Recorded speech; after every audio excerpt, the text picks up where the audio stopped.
Hello, boys and girls. Thank you for joining me. I'm Miss Joan, author of the Slobbery Stranger series of books. Please visit and subscribe to my YouTube channel, Storytime and Songs with Miss Joan. Today, we're going to be continuing with Chapter 4 in the third book in the series, The Slobbery Stranger Strikes Again. Also, parents, if you would like to order these books, they are $10, and you can contact me by email at joan.beeler@yahoo.com. All right, Chapter 4, Sonny Makes a Stand. You know what, Mother? I don't need your opinion. This is my life, Sonny sneered as he headed toward the house. Mother Slade was stunned.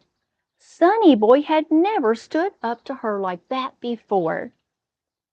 I'm just trying to keep us from wasting precious time, she said as she followed him to the front porch.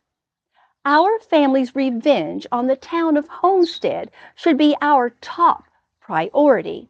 Then we can think about the future. I've already carried out my revenge on Homestead, Sonny answered as he walked into the house. Now, if you read Revenge of the Slobbery Stranger, this will tell you what happened because this continues from that book. His mother gasped as she followed him into the living room. Oh, what do you mean? 4 months ago, I recruited another inmate from the jail to be my assistant, and we escaped, Sonny bragged. What? And you didn't come and get me? Mother Slade bellowed.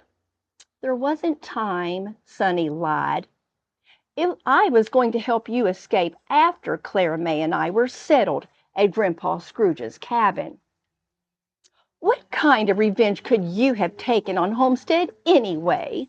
Mother Slade growled. The police ruined our plot of sending a plague of killer bees and hissing cockroaches by destroying our insects. True, but you underestimate me, Mother. I had a well thought out plan B that I had also been working on for quite some time in my laboratory, Sonny replied. Remember Charlie? Mother Slade's voice began to escalate. Charlie? Do you mean Charlie the grasshopper? That big green buddy you used to carry around and talk to in public when you were a teenager? She stated angrily. I know you're an expert insect trainer, but telling other students at your high school that your best friend was a grasshopper only brought more ridicule to our family. First of all, I didn't tell them that he was a grasshopper. I only mentioned Charlie's name and talked about the fun things we did, Sonny replied. Mother Slade wiped the sweat off of her forehead, took a deep breath, and tried to calm down. Sonny, you were too young at the time to understand why I had to handle that situation the way I did, but I looked out for your benefit. Was it for my benefit that you threw Charlie against the wall and ended his life? Besides, I don't think 17 was too young for me to understand, Sonny objected. Mrs. Slade put her hands on her hip again. Mother knows best. Well, guess what, Mommy dearest, Sonny declared rebelliously. I injected Charlie with a special serum I had developed from our killer bees. I resurrected him, bigger and better, along with a whole army of grasshoppers to follow his lead. I made Charlie the king of the grasshoppers. Mother Slade chuckled rudely. Oh, you must have been dreaming in jail. What an imagination you have. It was more than a dream. I would say it was more like a nightmare for those at the Family Fun water park who experienced the wrath of my mutant grasshopper army that day, Sonny boasted. And by the way, Mother, it was even on WXYZ News. So put that in your pipe and smoke it, he said defiantly.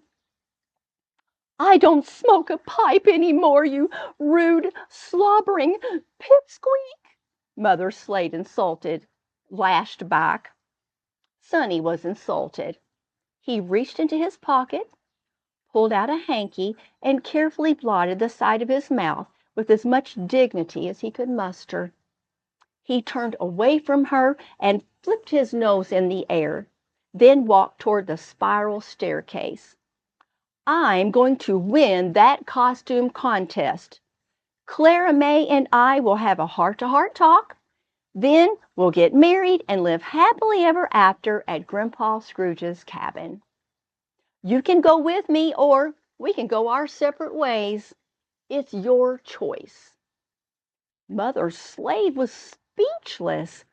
With a shocked stare, she fell back onto the big, dusty, overstuffed couch behind her. Her bottom lip began to quiver as she sniffed and wiped a tear from her eye. Obviously, your wonderful plan landed you back into jail, or I wouldn't have had to rescue you from prison, Mother Slade whined as she marched past him and pushed him out of the way. Sonny quickly grabbed the banister to keep from being knocked over. He stood still for a few seconds as his mother stomped loudly up the stairs. He shook his head with disdain. Don't mind me, he yelled up to her as she continued up the staircase. When he got to the third floor, he walked past his great-grandmother's bedroom and saw Mother Slade frantically going through Grandma Clementine's old wardrobe. He shook his head and continued to his room to pack. About half an hour later, Mother Slade ran breathlessly into his room with a homemade sign and a small wooden box. Sonny was aggravated. What in the world are you packing? He grumbled. Just some all-important family history, Mother Slade snapped as she opened the box. It was stupid of you to kidnap those two lazy brats, but at least they found the pocket watch your Grandma Clementine gave Great-Grandpa when they were first married. She placed the watch on the bed and reached back into the box. And I'm bringing Grandma Clementine's diary. I'm sure we can glean lots of wisdom from her words, Mrs. Slade declared. As she opened it, a small piece of paper fluttered to the floor. What's this? She gasped as she bent down and picked it up. It's a headline that reads, Mayor Samuel Slade shot. I can't believe it. This is the actual newspaper article about your great-grandpa, dated December 23rd, 1908. She continued reading silently until she came to the end. Oh my, some of this article has been marked out. I wonder why. Sonny thought for a moment.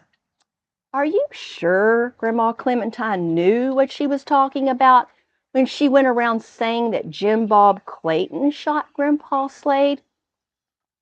Marie Porter from WXYZ News told me that armed robbers on horseback shot him. She said Clayton was Grandpa's faithful friend, and that's why he appointed him to be sheriff in the first place. Oh, that girl doesn't know what she's talking about, Mother Slade answered. She put the box down, picked up the sign, and twirled it around slowly. Now look very carefully. This here has great historical value. In fact, I think it's safe to say that it's worth a good amount of money. According to the date on the back of this sign, Grandma Clementine made it on Christmas of 1908, just 2 days after the shooting. I guarantee you not a soul has seen this before. She blew off the dust and cleared her throat. It says, Sheriff Sharp is a dirty, rotten, sneaky, low-down, back-shooting traitor. This is proof enough for me, Mother Slade blabbered, or blubbered. The least we can do is to find a place to put this up so people can read it. Sonny rolled his eyes. Mother, just forget about the sign. That was over 100 years ago. No, I'm not going to forget about it, Mother Slade growled. It's important to our family, and it's going with me. Fine, do what you want, Sonny replied, looking up at the clock. Finish packing and meet me downstairs. I need to pick a bushel of zazzleberries to take with me anyway. I'll get Great-Grandpa's covered wagon out of the barn and hook up the mule. We're going to have to travel on the gravel back roads until we get to Homestead Hotel to rent a boat.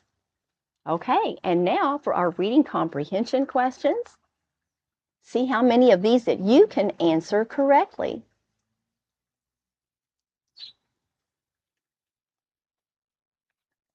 Okay, number 1.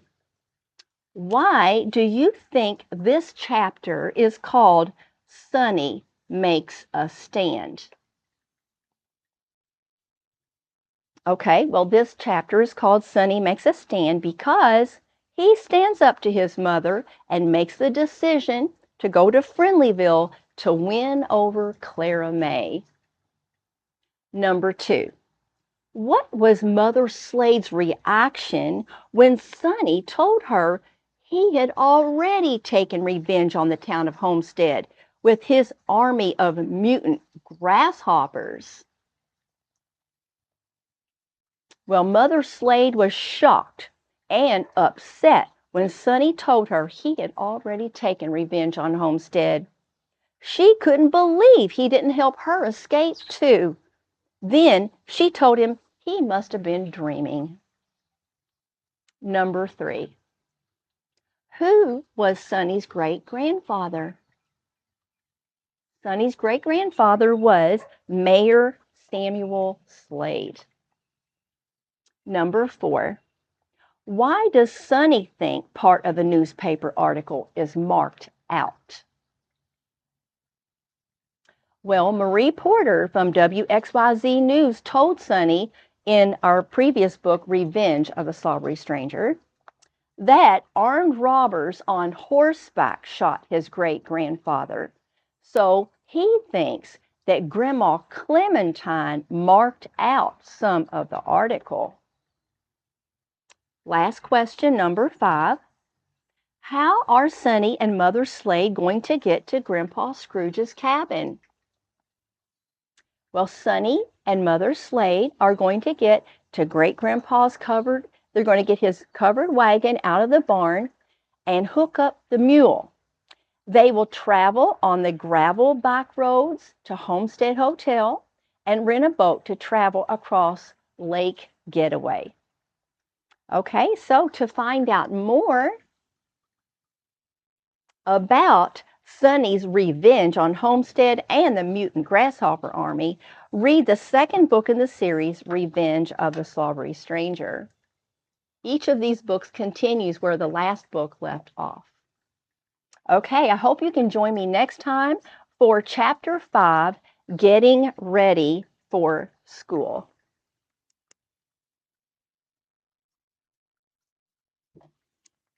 Bye, boys and girls. See you next time.